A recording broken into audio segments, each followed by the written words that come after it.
ಮಕ್ಕಳ ಭವಿಷ್ಯದ ಬಗ್ಗೆ ಗಂಭೀರವಾಗಿ ಆಲೋಚನೆ ಮಾಡ್ತು. ಆ ಕಾರಣಕ್ಕೋಸ್ಕರನೇ ವಾಯುಸೇನೆಯ ವಿಮಾನದಲ್ಲಿ ಮೊದಲನೇ ಬಾರಿಗೆ ಪ್ರಶ್ನೆ ಪತ್ರಿಕೆಗಳನ್ನು ಕಳಿಸ್ಕೊಡ್ತು. ಎರಡನೇ ಬಾರಿ ಯಾವುದೇ ರೂಪದಲ್ಲೂ ಲೋಪ ಆಗಬಾರದು ಅನ್ನೋದನ್ನು ಎಚ್ಚರಿಕೆ ವಹಿಸಿ ಮರುಪರೀಕ್ಷೆ ನಡೆಸ್ತು. ಕರ್ನಾಟಕದಲ್ಲಿ KPSC ಕತೆ ಏನು? ನೀವೇ 2 ದಶಕಗಳಿಂದ ನೀವು ಟೈಮ್ಸಲ್ಲಿ ಇದ್ರಲ್ಲ, ಆ ಕಾಲದಲ್ಲೂ KPSC ಹಗರಣ ಸುದ್ದಿ ಆಗಿರಲಿಲ್ವಾ? TV9 ಇದ್ದಲ್ಲ, ಅವಾಗಲೂ ಸುದ್ದಿ ಆಗಿರಲಿಲ್ವಾ?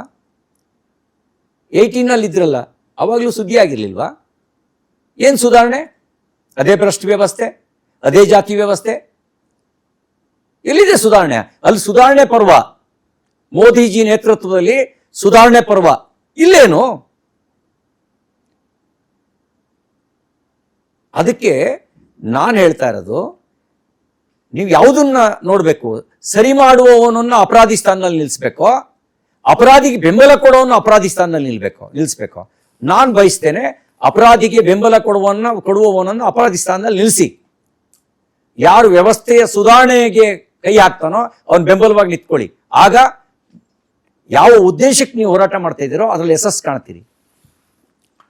ರವಿ ಸರ್, ನೀವು ಒಪ್ತೀರಾ ನರೇಂದ್ರ ಮೋದಿ ಸರ್ಕಾರ, ಬಿಜೆಪಿಯ ನೇತೃತ್ವದ NDA ಕೇಂದ್ರ ಸರ್ಕಾರ ಈ ಒಂದು ಹಂತ ಏನು ಎದುರಿಸ್ತಿದೆ, ಬಹುಶಃ it is the toughest that the Modi government has faced? ಒಪ್ತೀರಾ ನೀವು? ನಾವು ಎಂಥ ಕಠಿಣ ಪರಿಸ್ಥಿತಿ ಮತ್ತು ಪರೀಕ್ಷೆಯನ್ನು ಎದುರಿಸ್ತೇವೆ.